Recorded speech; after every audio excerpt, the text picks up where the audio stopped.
bookworms, welcome back to my channel. Today Kim Newman is back. If you know, I just love Kim Newman's books and his writing, and today I'll be talking about this thing right here, an English ghost story. Don't worry, I won't be doing the entire video in an English accent. In this book we have a family, the Naramores. They are a dysfunctional family from London, and they decide that the best solution for all their problems is just to run away from the big city and into this huge house in the countryside. And as the title suggests, this is a haunted house type of story, but with a twist. As the family move to the house, obviously everything looks really perfect at the beginning and it seems like they can start a new life. But soon they find out that running away from your problems doesn't solve them, and that even though they don't have the same issues that they used to have in London, they certainly have other issues, because apparently they're not quite alone in the house.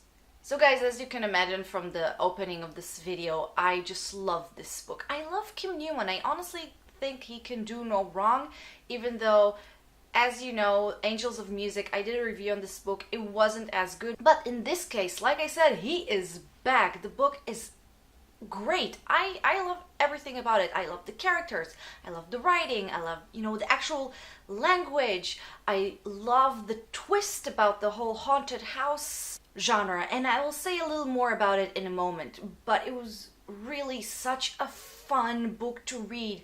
From page 4, I knew that I'm going to love this book. So instead of just rambling about how much I love this book, I do want to point out two things that I think are really worth mentioning, that I really love, that are kind of unique in this book. The first one is, like I mentioned before, the twist on the whole haunted house trope or genre. Now, it is important to mention that this is a haunted house story. This is dark fantasy. It has some really dark moments. Nothing too gory, nothing too scary, because the point here is not to actually scare you. Pretty much everything that has to do with this being a haunted house story is different from other stories of said genre. From why the ghosts are there, what they're doing, the whole point to everything. There is actually a point to everything. You find that out at the end. I won't spoil it for you. But most of all, I think it's the interaction between the family to said ghosts. Let's just call them ghosts. The reaction to them, the way they interact, the ghosts and the family.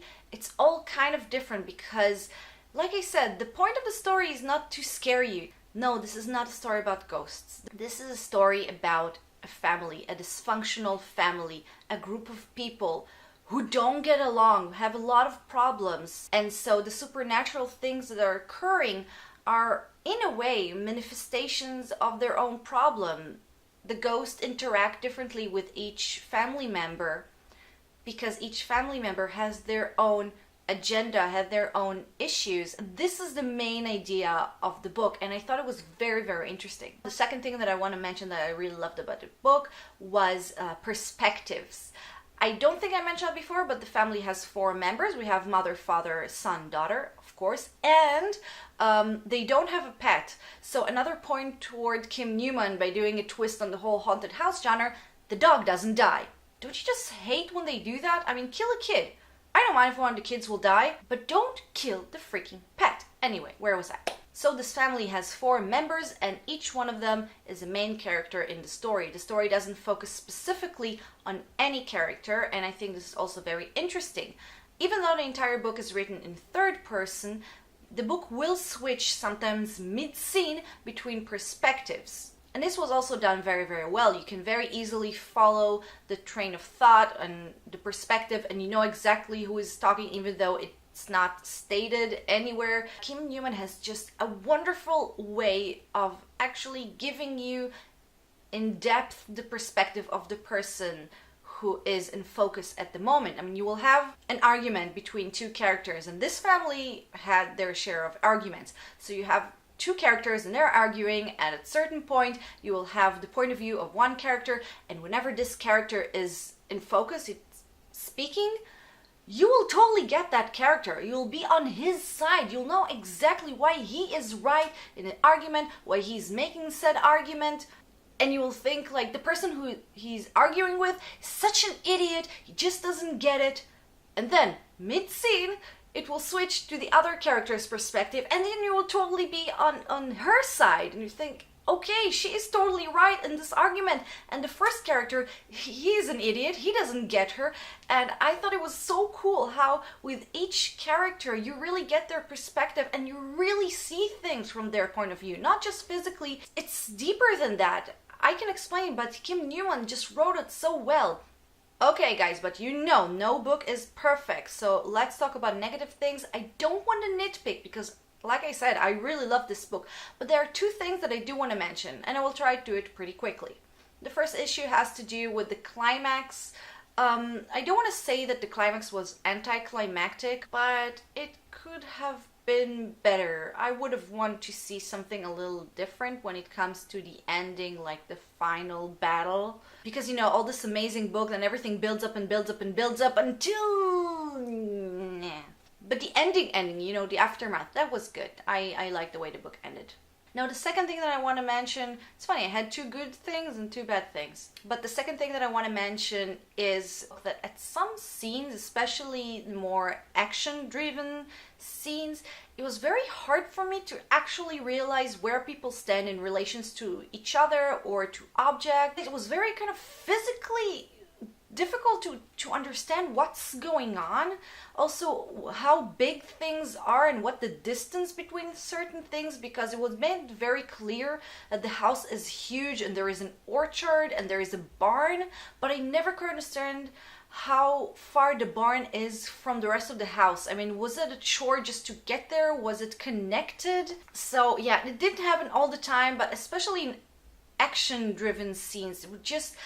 I would imagine that in slow motion in my head because there was no other way to do it. Also, you guys know English is not my first language, but you know, I speak it pretty fluently. I think I've read some difficult things. I've never read a modern book that had so many words I didn't know like this one.